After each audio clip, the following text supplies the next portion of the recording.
The next is about Shukrashonitasharira व्याख्यास्यामः यथोवाक्य भगवान् वातपित्तश्लेष्म कुणप ग्रन्थि पूति पूय क्षीणमूत्रपुरीशरेतसः फलोत्पादने न समर्थाः भवन्ति तेषु वातवर्णवेदनं वातेन पित्तवर्णवेदनं पित्तेन श्लेष्मवर्णवेदनं श्लेष्मणा कुणपगन्धि अनल्पं च रक्तेन ग्रन्थिपूतं श्लेष्मवाताभ्यां पूतिपूयनिभुं पित्तश्लेष्माभ्यां क्षीणं प्रागुक्तं पित्तमारुताभ्यां मूत्रपुरीशगन्धिसन्निपातेन इति तेषु कुणपग्रन्थि पूतिपूयक्षीणरेतसः कृशसाध्याः मूत्रपुरीशरेतस्तु असाध्याः इति.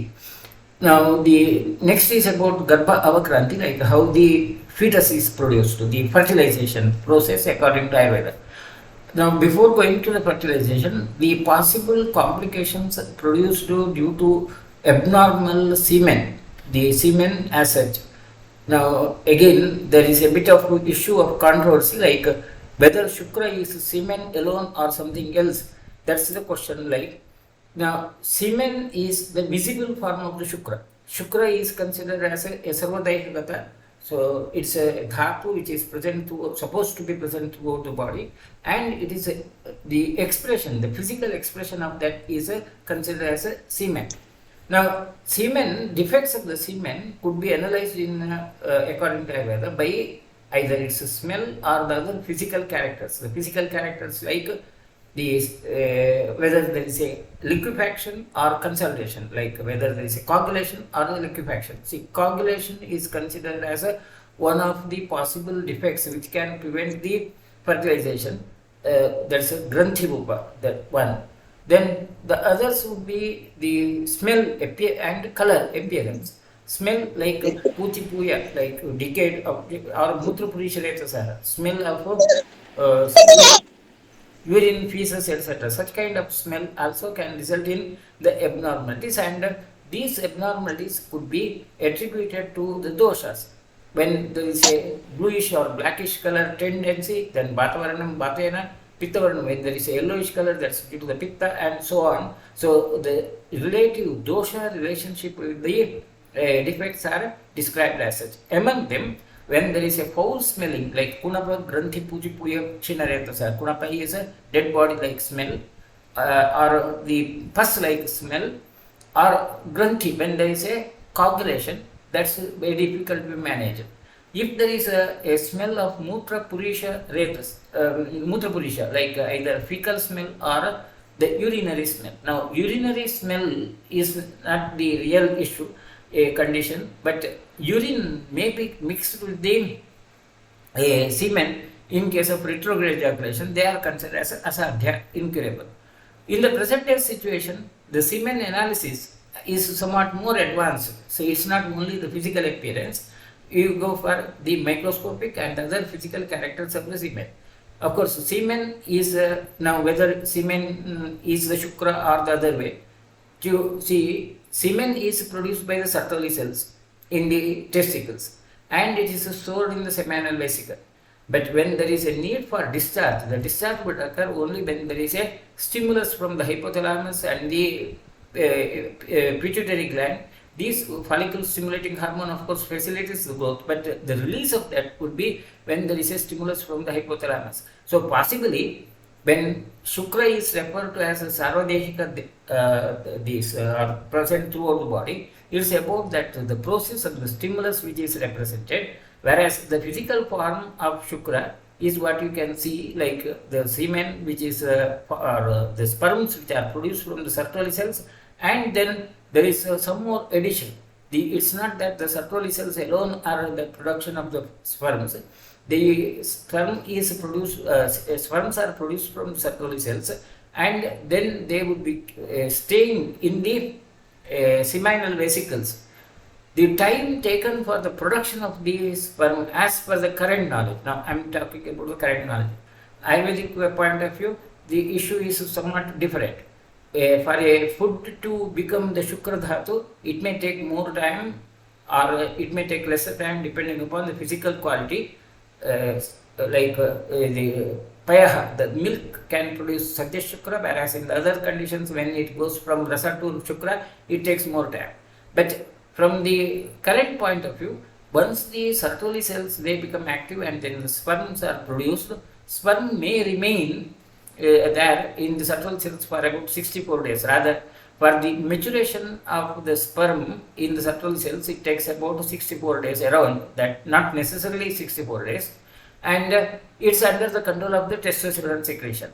Then the it can remain in that same rete testis area for about 2 to 3 months as such, and in that during that period the testis would be having the fluid reabsorption mechanism, and the sperms would be concentrated as well as the sperms would become mature. There would be a maturation of the process as such. When there is a seminal, and it gets stored in the seminal vesicles. During ejaculation, seminal fluid is added to that, and the real quantity of the sperm is lesser, but more than 70% of the semen which is discharged out would be having the seminal vesicle as such, that seminal vesicle fluid. The fluid of the seminal vesicle would be having proteins, fructose, vitamins, as well as the tumor necrosis factors, TGF factors like growth factors, and they add alkaline medium, alkalinity as such. During ejaculation, prostatic secretions are also added, and these help in maintaining the proper environment.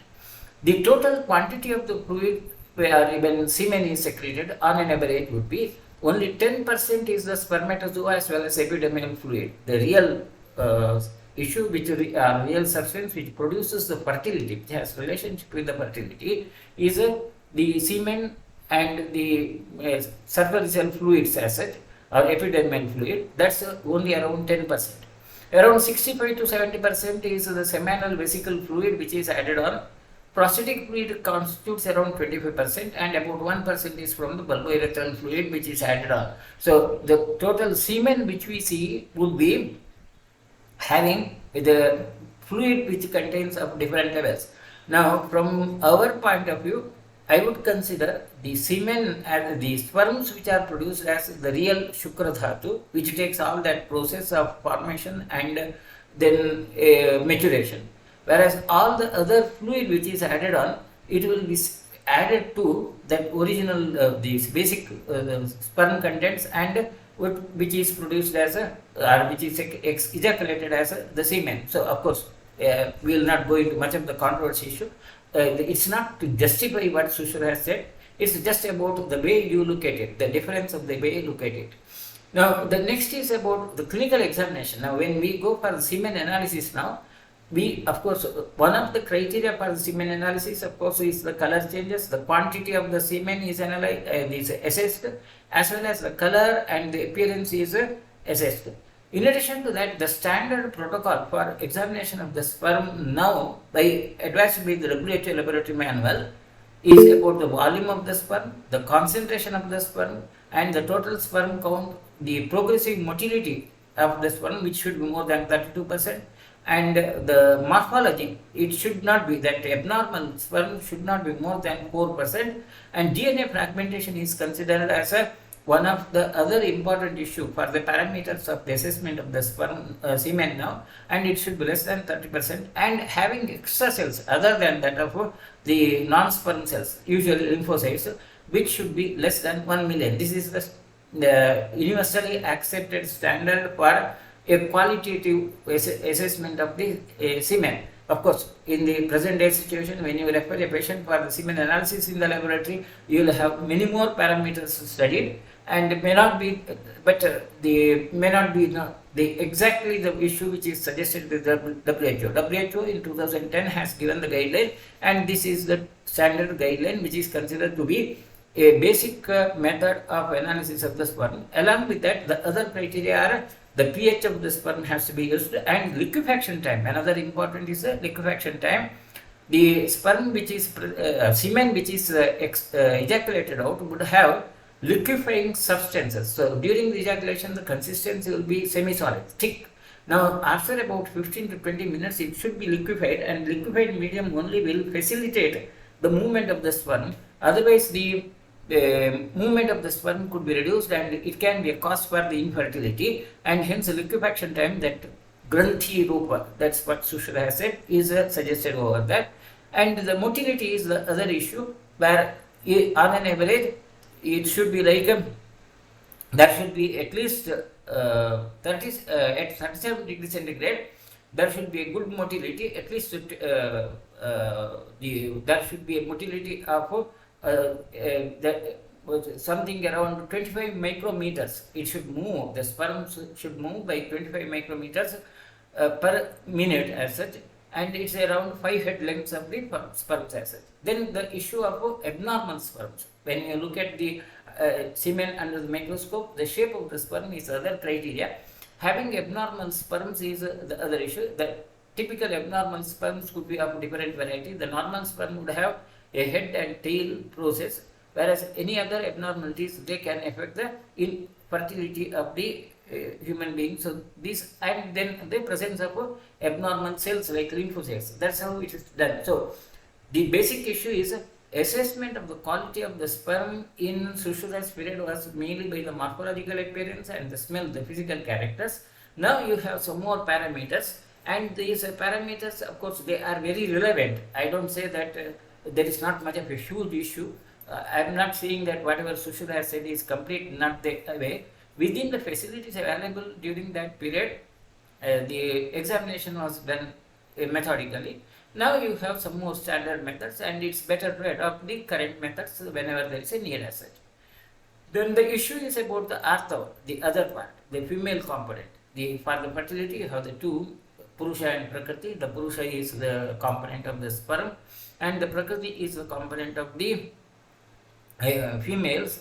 Now, the issue, again, there is a bit of controversy, issue of somewhat difference, a huge difference of opinion in the current science and what the Ayurvedic science says. From Ayurvedic science point of view, Artava, the word Artava is Rutubhavam Artava, a seasonal, or something cyclical changes in the body are the Artava.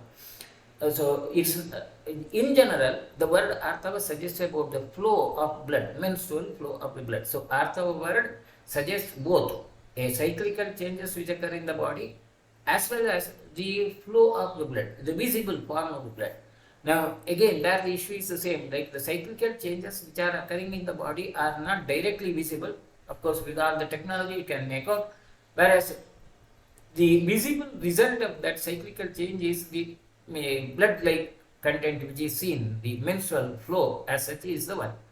Now, from Ayurvedic point of view, when the fertility is concerned, you will always have some overlapping words like, see, in general, wherever there is a description of the fertility, it's about the artha, the menstrual flow which is considered as the cause for the fertility. But primarily, we now know that it's not the menstrual flow, but the cyclical changes which occur, and then the whole pattern changes which occur are very well known. Again, I will not go into that. You will have the follicles, and then the follicles getting mature, and then the ovulation occurring, and the ovulation is the that ovum which is separated is a cause for the fertility, and when there is a failure of the fertility, then only the menstrual flow occurs by the endometrial tissue which is flowing out. So whatever is flown out is not a real issue of fertility. The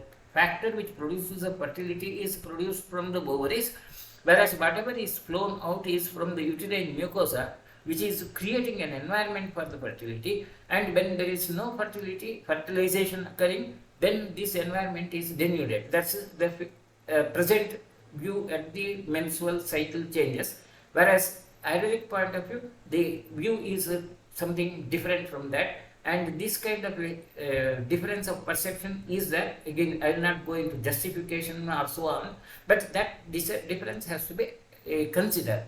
Now, for the Artava dosha, the defects of the Artava, which can be cause for the infertility or abnormal fertility, could be Artavampi, Tribhir Doshaihi, Shonita Chaturthehi, Pratak Dundaihi, Samastheshi Upasystem Abhijam Bhavati. There could be anovulatory flow as such because of the dosha. Abhija, anovulatory menstrual cycles could occur. Tadapi doshavarna vedana bhi vijnayam. Then the other abnormalities which can be seen, which can be assessed, would be by assessing the color and the smell of the menstrual blood flow. Now, तेषु कुणपग्रन्थि पूतिपूय क्षीणमूत्रपुरीश प्रकाशम् असाध्यं साध्यत् अन्यत्येति. When there is a smell like a dead body smell, or the putipuya like decayed smell, like, or when there is a high coagulability, clots form, then, or mutrapurisha like urine or fecal smell, then it's considered as a asadhya. Now, from the current point of view, menstrual flow is not a, or the blood of menstrual flow is not considered as a sign of the, or maybe may not be used, is not correctly, not regularly studied as a feature for the infertility. The fertility is related to the ovulatory cycle, and all the investigations, all the study which we do would be aiming at the study of the ovulation than really assessing the menstrual flow. That the blood in the menstrual flow is not really used as a standard protocol for the examination. But still, the color of the menstrual flow can be considered as a criteria, and the colors of period blood is generally, it's relatively blackish in the initial stages of the menstrual flow at the beginning, as well as at the end of the period it will be blackish, and then gradually it becomes grayish and orange, then it becomes pink, and the color of the pink is suggestive of either anemia or unhealthy food diet as such. Orange color is suggestive of again addition of either cervical fluid or possible infection.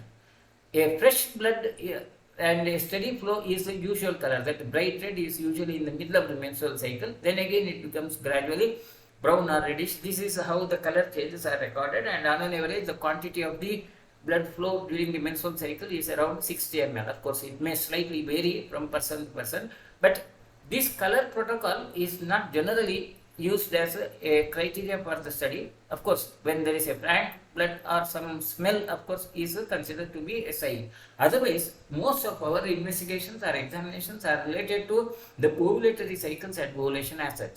Study of the cells in the menstrual flow, of course, menstrual blood also can be done, but not a very popular method of examination.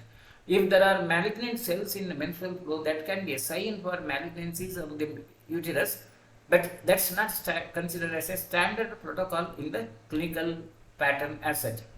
भवन्ति छात्रा तेषु अद्यान् शुक्रदोषान् स्त्रीन् स्नेहसेदादिभिः जयेत् क्रियाविशेषैः मतिमां सदा च उत्तरबस्तिभिः तायेत नरं सर्पिः विषक् कुणपरितजै दातकी पुष्पखदिर दाडिमार्जुनसाधितं पायेत् अथवा सर्पिः शालसारादिसाधितं ग्रन्थिभूते शठी सिद्धं पाशे वापि भस्मनि परुषकवटादिभ्यां पूयप्रच्छेच साधितं प्राप्तं वशते च तत्कार्यं क्षीणरेतसि विप्रभे पायेत् सिद्धं चित्रकौशीरहिङ्गुभिः स्निग्धं वान्तं विरिक्तं वा निरूढं मन्वासितं योजयेत् शुक्रदोषार्थं सम्यक् उत्तरबस्तिना.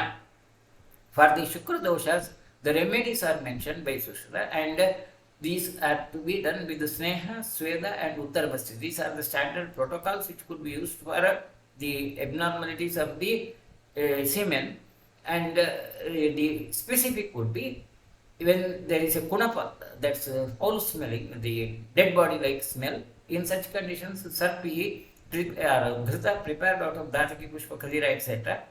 Or in case of granthikuta, that's when there is a hypercoagulability, then sharasaradi gana sadhita ghrita, or parushakadi gana dravya is used for the kshinaretas where the quantity is lesser, and if there is a fecal smell, then its chitraka, ushira, hingu etc. are given, and in addition to the sneha, sweda and uttarabasti, vamana, virechana and anuvasana also can be used as the protocols for the treatment of abnormalities of the semen.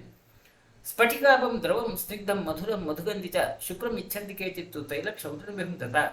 An optimum appearance of the semen would be spatikabam, some whitish colored and liquid, and snigdha, oily, that should be slimy as such. Madhuram madhugandita, it should be having madhu smell of honey, and tailakshodram, or it may appearance like a taila or kshodra. Then Vijim Uttaravastyandam Kuryad Artava Shuddhi. In case of Artava Shuddhi also, the same protocols of the Sneha, Sweda and Uttarabasti can be tried. स्त्रीणां स्नेहादीप्तानां चतस्रुषु आर्तवार्तिषु कुर्यात् कल्कान् पितुंश्चापि पथ्यानि आचमनानि च ग्रन्थिभूते पिबेत् पाठां त्रिषणं वृक्षकाणि च दुर्गन्धिपूयसङ्काशे मज्जातुल्ये तथा आर्तवे पिबेत् भद्रश्रेयः क्वातं चन्दनक्वातमेव च शुक्रदोषहराणां च यथा स्वोपचारणं योगानां शुद्धिकरणं शेषास्वपि आर्थवार्तिषु अन्नं शालीयवं मद्यं हितं मांसं च पित्तलं. Now, for the Arthava Drishti, in addition to the Uttarabasti, Snehasweta and Uttarabasti, the other protocols could be Kalka, Pichu and Achaman, that's douching. Douching or keeping suppositories in the vagina. These are the other protocols which could be done to reduce the complications of the Arthava Drishti. Again, how far it will be affecting the fertility, these are all the questions which may not be able to answer, but this is the protocol which is suggested in Sushruta. And there again specific is Granthipute, when there are more clots of Patham, Trivsharam, Vrikshaka, Patha, Tikatu, Vrikshaka, that's Kutaja, and Durgandhi Puyasankasha, in when there is pus-like conditions, infective conditions, or Madhyatulye, Pibet Bhadra Shriya, Bhadramusti Kwatha has to be given, or Chandana Kwatha has to be given.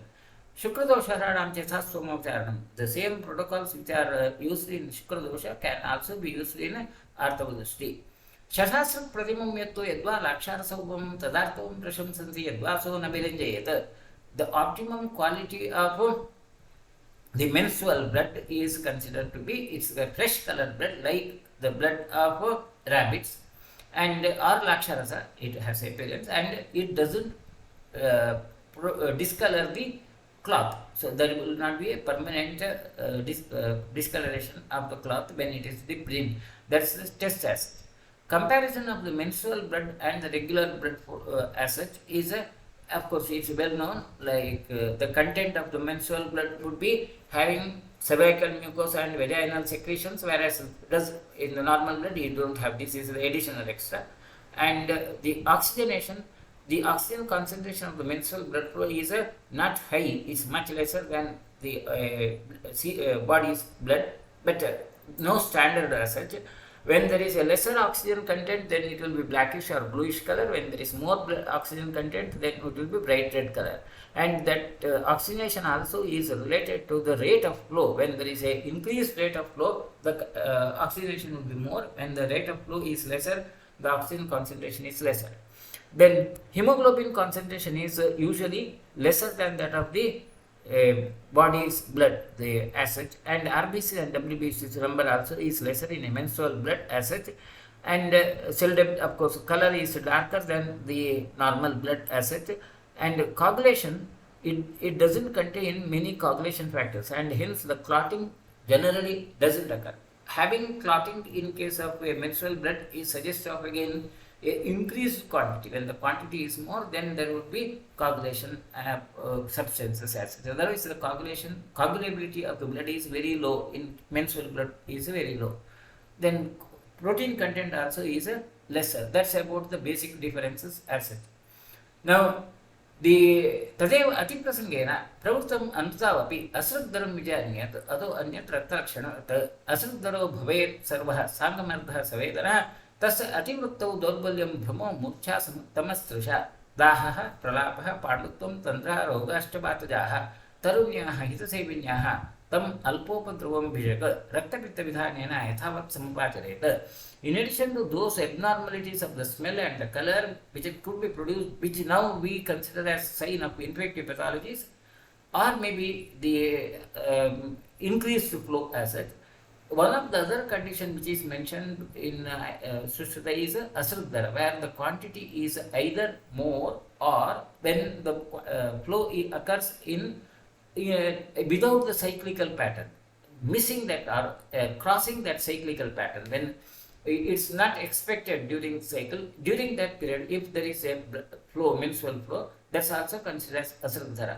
Asrugdara is irregular menstrual cycles as well as a metrorrhagia, when there is more of the bleeding as such. Tasya ativruttau, when it occurs more, then it results in the Daurbalyam Brahma Murcha, the signs of blood loss, anemia and signs of blood loss would occur. as well as Daha, Pralapa, Panditho. And that's all the signs of blood loss would occur. And it's considered to be, according to Sushma, a condition which doesn't produce serious complication. Alpopadrava. Upadrava is comparatively lesser. And the primary approach to the treatment is Rakta Pitta Vidhanena.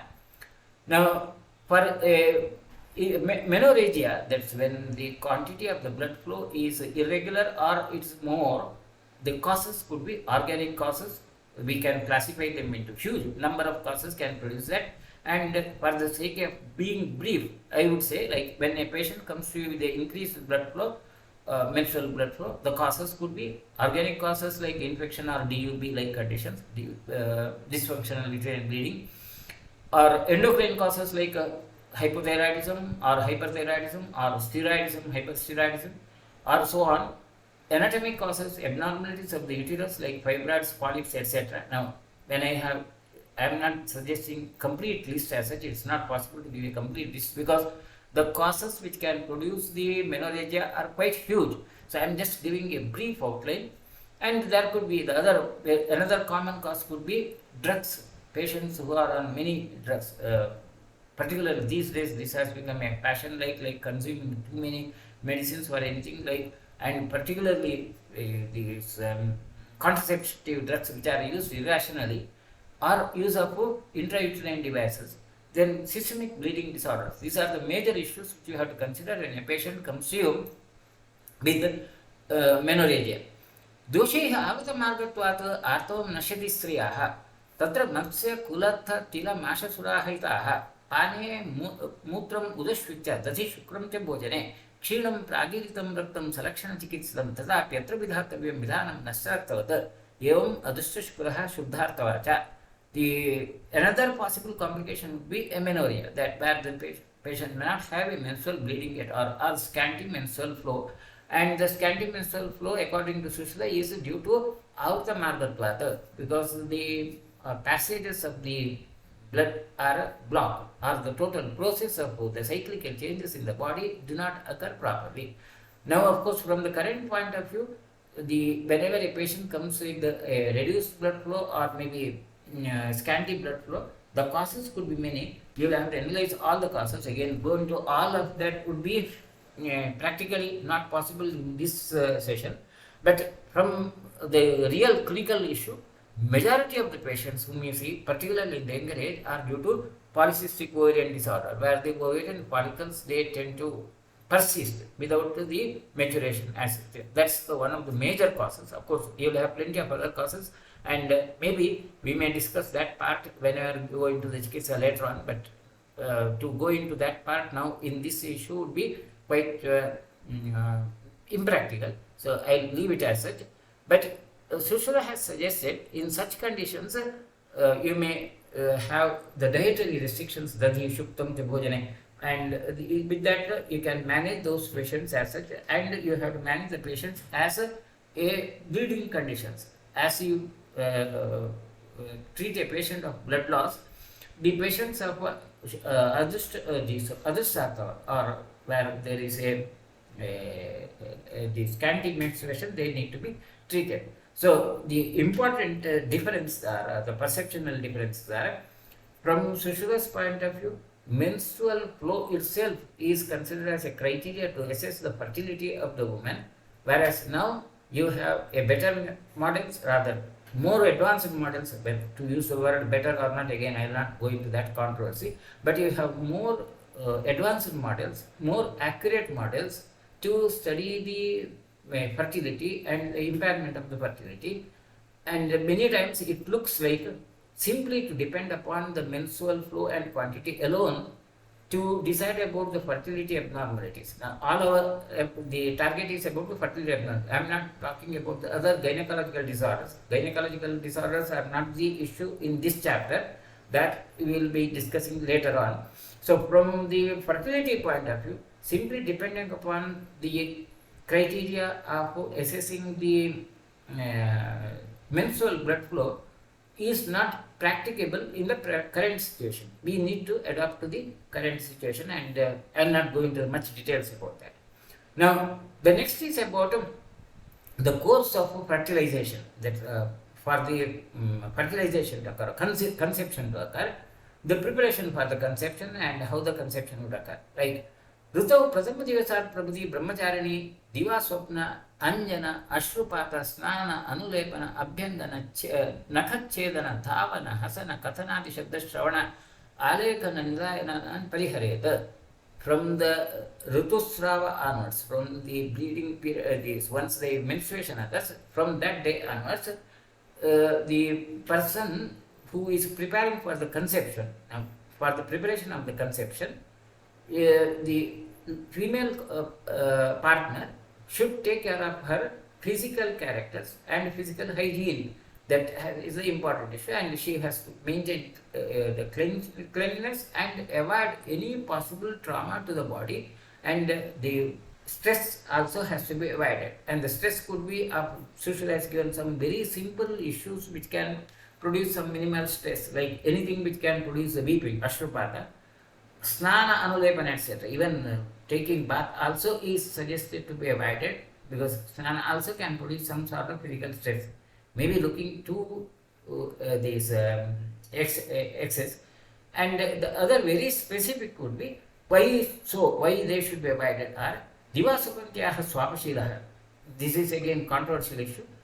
If you do these these activities during the menstrual cycle, and when the fertility occurs, conception occurs later, the effect will be on the newborn, and that would be if the mother has a tendency to sleep during the daytime, then the child also, progeny also would have a tendency to sleep more. Anjana dandaha, if the mother uses anjana in the eye, the child may become blind. Rodanat vikrutuksihi, weeping of the mother can result in abnormal vision of the child. Snana lepana dukkhashila pralapi now so on.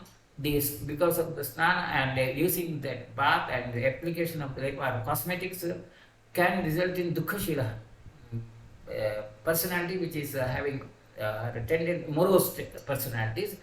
Then pralapicha atikathanatha, due to talk, excess of talk can result in pralapi, irrelevant speech in the newborn. Atishabda swarat badiraha, hearing loud sounds can result in a deafness of the newborn. Avarekhanat khalatihi, martayas sevanat unmataha, garbho bhavati ityevam maitan parihareta. Now, this is an issue which is not at all observed, not at all this seeming to be relevant in the current physiological aspects. Now, this is not all that protocols which are suggested are before the fertilization and when you prepare for the conception. Now, whether these physical activities really produce an impact on the newborn, and whether that is very specific, like applying an anjana in the eye of mother can result in a blindness of the fetus.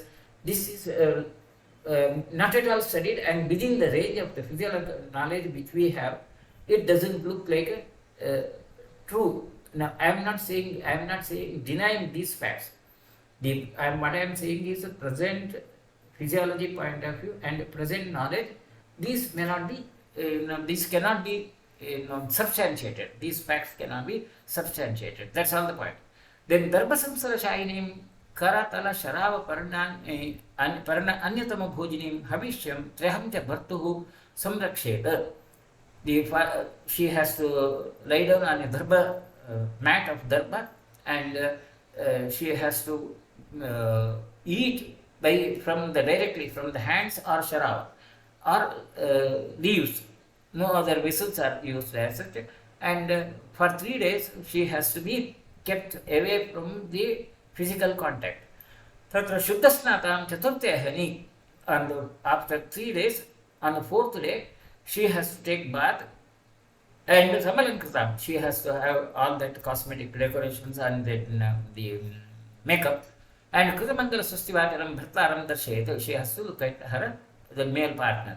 Tatkasya hetoho, Purvam Pashet Rutusnata Yadasha Naramangana, Tatasham Jane Putram Bhartaram Darshayatah, Tato Vidhanam Putriyam Upadhyaya Samachareta, Karman Pecha, Kramam Shietam Arabheta Vichakshana. Now again another notion. as at the end of this menstrual cycle, menstrual flow, the first person whom the lady sees, that the appearance of that person would be seen in the newborn, and hence she has to look at her husband. ततो अपराह्णे पुमान् मासं ब्रह्मचारी सर्पिः स्निग्धः सर्पि क्षीराभ्यां शाल्योदनं भुक्त्वा मासं ब्रह्मचारिणीं तैलस्निग्धां तैलमाशोत्तराहारं नारीमुपयाद रात्रौ सामभिः अभिविश्वास्य विकल्पे एवं चतुर्थ्यां षष्ठ्याम् अष्टम्यां दशम्यां द्वादश्याम् अपि उपेयेत् इति पुत्रकामः. Now the male also prepare for the conception, and that preparation would be for 1 month. He has to be maintain celibacy. He has to maintain celibacy and has to have sarpisnidha, that ghee containing food, or ghee and milk, or shalyodana, that proper diet precautions have to be taken for a month, and so, and snehana has to be done. And just before that the copulation, he has to have taila mashutaraharam, taila and masha have to be consumed, and then suggested days for the copulation for a fertility, according to Sushruta. For if at all that he expects a male child, then it should be on even days, like 4th, 6th, 8th, 10th or 12th day of the, now when I say 4th to 12th, these are after the completion of the menstrual cycle. For the 3 days, it's a part of the menstrual cycle. So when Sushruta says Chaturthi, it's about the 7th day after the menstrual cycle, and so on. So that has to be considered as such. Yeshu uttarottaram vidyat ayur arogyameva cha praja saubhagyam aishwaryam balam divaseshvai. Now, in the later days, like Dashamyam, Dwadasham, 10th and 12th day are considered to be the very optimum days for the fertilization, conception, and conceived at that period would be the fetus which consumed at that period would be having more health and the Saubhagya, Aishwarya, healthy as well as wealthy. This is what's considered as it. Now, if the copulation is on odd days, Ataparam, Panchamyam, Saptamyam, Navamyam, Ekadashyam, Chastrikamaha, the female child would be produced if it is on odd days. Now, this again is a controversial issue, whether that odd and even days can really produce a change in the sex of the fetus. These are the areas where proper study is not done. Whether they are true or not, again, from the general conceit, this notion point of view, these may not be really observable, but such a study is not done. Then tatra pratame divase rutumatyam maithuna gamanam anayusham pumsam bhavati. If somebody copulates in the first day of the menstrual cycle, then it becomes anayusham. It reduces the life extent of the male. Yascha tatra adhiyate garbha saprasav mano vimuchyate. If at all there is a fertilization, chances of fertilization at that period is lesser, but if at all there is a conception at that period, then it will not be complete delivery, it will have abortion. Ditiya evam sutika grihe eva. The second day also is the same effect could occur. Tritiya evam asampurna angaha alpayuva bhavati. On third day also the fertility would be lesser, but if at all there is a fertilization, it can result in improper growth, retarded growth of the child. Chaturtha sampurnangaha digayascha. From 4th day onwards, fertility occurs. Now, this is according to the 4th day of the menstrual cycle, the female becomes fertile. Nacha pravartamane rakte bijam pravishtam gunakaram bhavati. तथा यथा नद्यां प्रतिश्रोतः प्लाविद्रव्यं प्रक्षिप्तं प्रतिनिवर्तते नोर्ध्वं गच्छति तद्वति एतद् द्रष्टव्यं तस्मात् नियमोतिं त्रिरात्रं परिहरेत् अतः परं मासाद् उपेयात्. Now, the logic given to avoid the copulation during the menstrual cycles is like a object kept over the flowing water cannot move against the flow, it will be just expelled out. Similarly, the semen which may be ejaculated into the vagina during the menstrual cycle may go waste. This is the logic given. Fertility from the current point of view, of course, as per the current, we have a protocol called as a fertility window, and that fertility window is determined as in a 28-day cycle, standard cycle. In the first 1 week up to 7 days, the fertility is least, but it's not impossible. The patient may have a conception, but the chances of conception are lesser. Best chance of conception is considered to be in between 10th and the 14th day. So whenever there is a counseling for this conception, the patients are advised to have the copulation during this period so that the fertility occurs. This is what the current protocol says. There is a difference in the perception of the protocol of Sushruta and current protocol. Again, we will not go into that controversy who is right, who is wrong, or so on. But from the objective results which we see, these facts seem to be more stronger or more correct, like more practical, like. Whereas fertility after the second half of the cycle, beyond 17 days, is very less, and the chances of conception at that period is very less as such. So that's the usual period. So this difference between what Sushruta has advised and what we now see has to be kept as such. We have to understand them as such without going into analysis. लब्धगर्भाश्च एतस्य अहस्सु लक्ष्मणा वटशृङ्ग सहदेव विश्वदेवानाम् अन्यतमां क्षीरेण अभिषिच्य त्रींश्चतुरो वा बिन्दून् दद्या दक्षिणे नासापुटे पुत्रकामाय नारीञ्च तन्निश्चिवेत. Then there is a Pumsavana Vidhi. Now Pumsavana Vidhi in different texts and different samhitas and different protocols is different. Like from the Vedic point of view, so Pumsavana Vidhi has to be done after 2 months or 3 months of conception, whereas in Sushruta, the Pumsavana is done the moment the fertilization occurs, and that is applying some drops of the plants, these leaves of the juices of the leaves of Lakshmana, Bhatta, Shumba, etc., Sadeva, etc., into the nostrils, and when it has kept on the right nostril, it may be resulting in a male fertilization as such. Again, this is again a highly controversial issue. There are some even litigations have occurred now because of this practice of Pumsavana, to claim that you may have some process by which a male child would be preferred, that preference of a sexual this priority of the fetus is an offense now. So if at all you advise about the Pumsavana, it can be an offense, you can be taken to the court, and maybe you may be even punished. So any such protocols where a suggestion or preference for the sex of the fetus is now illegal, and hence will not go beyond that. So whether it has to practice, whether it is successful or not, that's not the issue. Of course, there are some studies done, but there is a possibility of illegal issues, and hence it's not going to, we will not try that, or we will not comment much on that. Then Dhruvam Chaturnath Sarnityas Garbhasyad Vidhipurvakam Ritu Kshetramubhijanam Samagriyad Ankuro Yatha Evam Jataha Rupavantaha Saptavantaha Chirayushaha Bhavanti Rinasya Bhoktaraha Satputraha Putrine Hitaha.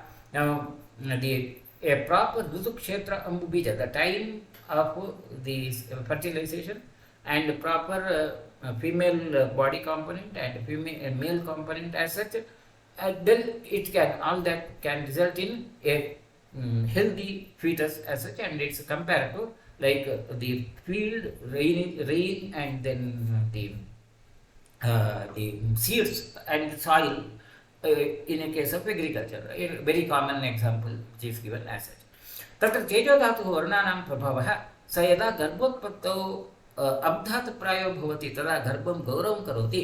पृथ्वीधातुप्रायः कृष्णं, पृथिवी आकाशधातुप्रायः कृष्णश्यामं, तोयाकाशधातुप्रायो गौरश्यामं.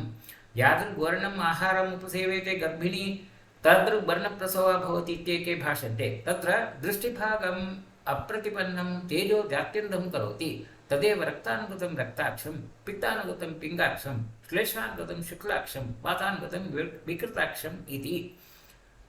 Now another issue which is not again confirmed or proved in the present day situation, like the hue of the body color of the fetus, the color of the body of the fetus would be depending upon the Bhuta condition, Mahabhuta condition during that period, during the period of fertilization. If there is a prominence of the Tejo Dhatu, it can result in the appearance, the luster of the body of the child, fetus. And if there is Apdhatu prominent, then it can produce a Gauravarna, a pear color. And Prithvi Dhatu Prayaha, if there is a more of Prithvi color, Prithvi Dhatu during that period, it will be Krishna, blackish color. And Prithvi Akasha Dhatu Prayaha, Krishna Shyamam, so on. So the color variation of the fetus body would be depending upon the time of the fertilization and the predominant Mahabhuta of that period. This is a notion which is accepted in Ayurveda, but from the current point of view, no such observations are made of. And the color changes are usually considered to be a fact related to the genes of the body, and the genetic studies are done now, well known studies are done, and the color of is even the genes which are responsible for the color is identified. But whether which of the genes would become prominent, which of the genes would show their result, why they produce the result, that's not really known now. So there is still a open end in that issue. Though we have a lot of information about the genes and genetics, there is still an open end where why the genes would have that prominence, that's not known. Maybe whatever Susura has said may need to be studied. Again, I will not go into that part of controversy. I am not going to that level of justifying what Susura has said. Anyway, that's one of the issue. Then the other issue is if the Garbhini would be eating the food, and the color of the food which is eaten by the pregnant or after conception also can affect the vision of the child and the eyes of the child.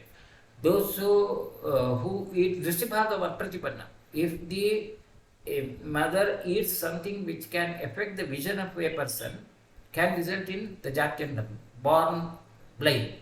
Raktanugatam, if there is a abnormality of the Rakta, the food which results in abnormality of the Rakta, it can result in Raktaksha. Pittanugatam, Pingaksham, the color of the eyes would be red. If the mother consumes Raktadosya Ahara or Pitta Vruddhikara Ahara, will result in yellowish color eye, and Kapha will produce pale eyes or Shuklaksham. And Vatangatam, if there is a Vata Vikriti, it can produce a abnormality of the vision. Ghisapindo yathaivagnим ashila pramilyate visarpratyartavam naryah tata pumsam samagame. Now, this is the point where we have to clarify about the word artava. See, artava we generally consider, in general, wherever you go into the references, it refers to the menstrual blood flow. But in this context, Sushruta says the artava is released during the copulation. Now, it's not that the menstrual flow occurs during the copulation. During the copulation, there are certain hormonal changes in the body, and those certain hormonal changes also can be considered as artava. That's what Sushruta says. At the time of the copulation, the hormonal changes occur in the body, and he has given a simile to that of Ghisapindam Methebagni, like a solidified ghee melts in the heat. Similarly, during the copulation, the artava spreads. Now, here it's not about the menstrual blood, it's about the subtle hormonal changes which occur in the body. Bija antar vaina bhinne dau jivo kushmagdau yamo vityabhidiyete dharmedar puratsaro. If at the time of the fertilization or after the fertilization, the bija which occurs, the fertile component splits into two, then it can result in the twins as such. Pitro hatyampa bijatvat asekya purusho bhavet. Certain of the abnormalities which can occur in the fetus, the child later on, is mentioned here. Now, if the quantity of the semen of the male component is lesser, then it results in a abnormality called as asekya, one of the behavioral abnormality of the child. Now, say about the behavioral and particularly sexual behavioral abnormalities which can occur in an adult age of the child. So, it's a very long process, and one of that is asekya. Asekya is sa shukram prashya labate dvajotchayam asamshayam. That person would not be able to have an erection without consuming the shukra, semen as such. Now, sapuchiyonam jayeta sa saugandhika samyatah sayoni shefa saurgandhyam aghraya labate balam. Now, a person who is fertilized in a putyoni, that's where there is already a foul-smelling menstrual flow in the female, and then the fertilization has occurred. Such a child would be a Saugandhika. Saugandhika would have a sexual stimulation only when he smells the genital organs of either the male or the female. That's a sexual perversion, abnormality of the perverted sexual behavior. Swekude Abramacharyadeha Strishu Pumot Pravartale Kumbika Satavijnaya. Another of the sexual person would be this anal copulation or perverted habit where the person would have copulation on the anal side. That's the Uday Brahmacharya. Those who are born to a female who doesn't follow the Brahmacharya, who has multiple partners, the child would be having that abnormality of the preference for the anal copulation. Irshakam Shnujaparam. Irshaka is another of the abnormality where the person would have a stimulation or this erection only when he looks at the copulation of others. Dristva Vyayam Anyasham Vyavaya Pravartati Irshakaha. Only when he looks at some person who is having or some mating personalities, he will be having the stimulation as a Shandakam Shrupanjam. Yo Bharyayam Mruto Moha Danganema Pravartade. Tata Stri Chestita Jayate Shandasannita. Shanda is one who behaves like a female with the female partner. Rito Parushavadvapi Pravartade Anganayadi. Tata Kanyayadi Bhavet Sabhave Narachestira. If during the period that menstrual cycles, if the female partner behaves like a male, then that female child born to that person also would have male characters. Asetyascha Sugandhicha Kumbhikascha Irshakastada Saretastu Amijnayaha Ashukrashonitasharira. The first 5 are having the ratas. They can still have a fertilization, but Shanda is Ashukra, where there will be no semen asset. Now this is about the sexual dysfunctions which are mentioned in Sushila. From the current general science point of view, whether these sexual dysfunctions are to be considered as a disease or not, there was a controversy. For a long time it was considered as behavioral abnormalities, and some of them were under the scope of the legal issues, but now it is justified as per the current ICD classification. Sexual dysfunctions are considered as diseases, and the ICD codes are given, and these ICD codes are based upon the classification of the sexual dysfunctions in the ICD-10 is like abnormalities in the desire or lack of sexual desire, sexual aversions and excessive sexual desire or drive, and failure of genital response. These are the classification as such. So almost on the same lines, but you have now more detailed like. Then vaginismus is a pain in the vagina. Dyspareunia, where the pain produces during the copulation. These are considered as the asset. Now the coding would be DSM and ICD coding are typically mentioned like the sexual desire disorders are lack or loss of sexual desires, and the sexual aversion, excessive sexual disorder, drive are considered sexual desire disorders. Arousal disorders like failure of genital response and maybe orgasmic dysfunctions. In the ICD-10, these are the classification, and DSM-5, there is a slight variation, of course, so we will not go into much of those issues. Pain disorders and the sexual disorders, like among them, paraphilia is one of the issues. Paraphilia is mainly a condition which can produce harm to the others, and it's under the legal issues. Paraphilia comes under the legal issues, it can become illegal. And the paraphilia conditions again considered as under the DSM classifications are exhibitionism or these fraternistic disorders where the person would prefer to touch or rub the other persons like without consent. Voyeurism is attempting to observe the unsuspecting persons. Fetishism, pedophilia, sexual masochism, sexual sadism, transverse fetishism, these now are under the legal issues, and many of them are punishable in many countries, and in India all these are punishable in the law. So it's not only considered as a disorder, so you cannot justify that it's a disease and then you can claim that, whereas other issues can be considered as a disease and there is no legal issue. Maybe certain components of legal issues are there, but still, but these are mainly punishable offences. So that's about the issue from the current point of view. So that abnormalities of the sexual behaviors mentioned in Sushruta, of course, I'm not saying they are irrelevant, but whether they are really produced to the same etiological factors or not is questionable. Now we now consider them as behavioral abnormalities, and most of the times the environmental factors, training and so on are considered to be the causes there. Anyway, that's one issue. Then anaya viprakrutya tu tesham shukravaha siraha harshat spudaktum mayanti dojochrayas tato bhavet. When a person is born without any of those defects, then during the right time of the age, gradually there will be a progression of the Shukravaha Srotas, that's the male sexual characters, and it results in the proper this erection and ejaculation. आहार आचारचेष्टाभिः यादृशीभिः समन्वितौ स्त्रीपुंसो समययातां तयोः पुत्रोऽपि तादृशः.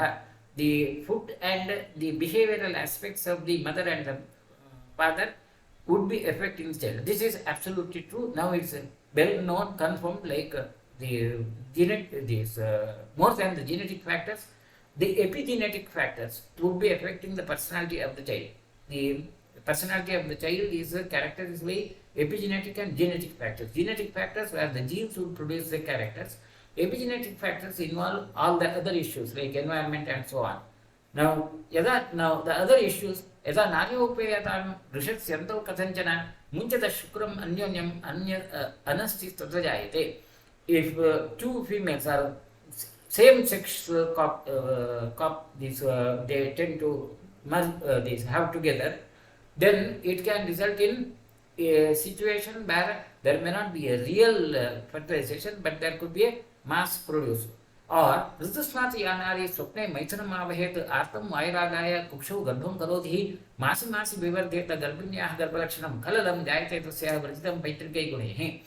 Without really having this contact with the opposite sex, there could be a appearance or feeling of a pregnancy, which is now called as a pseudocyesis. Without having a male partner or without having this copulation, if there is a person who feels that there is a pregnancy, which may even can occur in males, is called as pseudocyesis, and pseudocyesis is one of the established disease condition now. And the characteristic difference between true and the pseudocyesis is there could be a feeling of enlarged abdomen, and there could be all the signs like morning sickness, breast enlargement and so on, they may occur. Even the fetal movements may be apparently felt by the person, but not the real true. But the ultrasound can confirm the absence of the fetus in such conditions. So practically, and of course, these pseudocyesis have a more of psychological component. Many times, these patients are referred for counseling now. So that's the other issue. Then the abnormal is the teratogenic abnormalities. Sarpa, Vrishchika, Kushmanda, Vikratakratayashe, Garbhastriyate, Striyashtiva, Jnayaha, Papakruta Vrisham. The teratogenic abnormalities, like where the shape of the body would be abnormal or may resemble any of the other animals, which we call as teratogenicity, according to Sushruta, it is due to the sin of the mother. Or the Garbhava Vata Prakopena, Dausate Chavamanite, Bhavet Pujja, Kuni Pangu, Muko, Minmene, other congenital abnormalities also can occur due to the other causes like Vata Prakopa and Dauhrata Avamanana. Dauhrata Avamanana, the desires of the mother are not expected. Of course, the factor which I just referred to earlier, like the epigenetic and the genetic factors. There are many epigenetic factors which are now well known, which can affect the personality of the embryo, which are established as such. So anyway, we will not go into much of the issues. Then Mata Pitrostu Nasikyat Ashubhaisha Purakriti Bataginan Prokopena Garbho Vaikratamapnyat. For the teratogenicity, another of the causes is a Nastikya, the non-believers. If the mother and father are non-believers in the God, that's also considered to be a cause of the abnormalities of the fetus. Of course, how far it is true, it's not really substantiated. But we now know the factors which can produce the birth defects, the genetic factors as well as among the other non-genetic factors, drugs are one of the important issues, and the drugs which are given in different, so whenever you prescribe a drug in a pregnancy, you have to be very careful that the drug is not teratogenic Otherwise, it can produce a heterogeneity, and that's a very practical from the current point of view. I'm just stressing upon the more important practical point of view. And most of the drugs well known, which have known to be teratogenic, are listed here: alcohol, tobacco, cocaine, etc. And certain of the diseases which can produce that heterogeneity in the mother, the toxoplasmosis, chlamydia, etc. These are well known, and we have to accept this. Though Sushila has not mentioned, and Sushila's view seem to be something different, we cannot deny these facts which are absolutely proven. Then Malalpatpat Ayogacha Vayu Prakashaseta Vasamutra Purishani Garbhastha Karoti. The fetus in the uterus would not excrete urine and the feces as such. The first feces would be coming after the delivery, that's the meconium. Jarayana Mukhe Kante Chakapaveste Vayu Marga Nirodhacha Nagarbhastha Praroditi. According to Sushruta, the fetus in the uterus would not weep or would not have emotions. But now it is known that the emotions are seen, and emotions can be assessed by the typical ultrasound instruments also. So that's the point. The fetal emotions can be now studied. The Nishwasochasa Sankhobhak Swapnan Garbho Adhigachiti Matu Nishwasitochasa Sankhobhak Swapnam Sambhavana. The effects of the fetus are effects on the fetus over the environment where the mother lives. Impact the breathing or the environment where the mother lives would have some impact on the fetus. And of course, you have that story of the Ekalavya, who had learned the technique of warfare when Arjuna was telling the story, so on. So now such studies are now being recorded. Now, lots of such reports are coming up, like impact of music, impact of other environmental factors over the mother, those who are psychological factors of the mother affecting the child personality. It's now well studied. Lots of articles are coming up, and those who are interested, they may go through some of these important references, which can give you a very broader outline about the possible impact of the mother's personalities over the child. Then Sannimesha Shariranam Dantanam Patamabho Taleshu Asambho Yascha Romanam Etat Swabhavatah. The growth of individual tissue is based upon the nature, the Prakriti, Swabhava. So when the hairs grow or these bones grow with the typical patterns, according to Sushruta, it's about the Swabhava. But now we have some more ideas. More of that we'll discuss when we go into the Sharira Sankhya Vyakarana. So I'll leave at that. Then Bhavitaha Purudeshu Satadam Shastrabuddhaya Bhavanti Sattva Purujati Smaraha Naraha. There are persons who claim that they can memorize or remember the past birth, previous birth. Now, having a previous birth as such is a controversial issue, whether it is there or not. But if you look at the literature, medical literature, you have plenty of such recorded memorization of the previous birth, many times proved, or most of the times proved with some other evidences, and such publications are being published quite significantly, and the number of such publications, peer-reviewed journal publications, I am referring to this based upon a comprehensive study. The number of publications is increasing gradually every year. So whether that Purujati Smara, the person, whether you can remember about the previous birth or not, whether previous birth existed or not, the controversy, and again I will not give you any final answer on that, but the fact is such things are reported, and many of them are proved, and they are recorded in a peer-reviewed environment. Karmana Chedito Yena Tadapnoti Punarbhe Abhyastah Purudehe Yetaneva Bhajate Gudana. Though that Purojanma effect would have some impact on the personality and the activities of the present life, the present life, the whatever the activities you do, also would have a dominant role to play what you will have in this universe. With this, we will conclude this chapter. Of course, we had bit hurry because of the time issue. Anyway, if there are any questions, we will try to answer and then wind up. With this, thank you. We have crossed the time limit, so right. Thank you.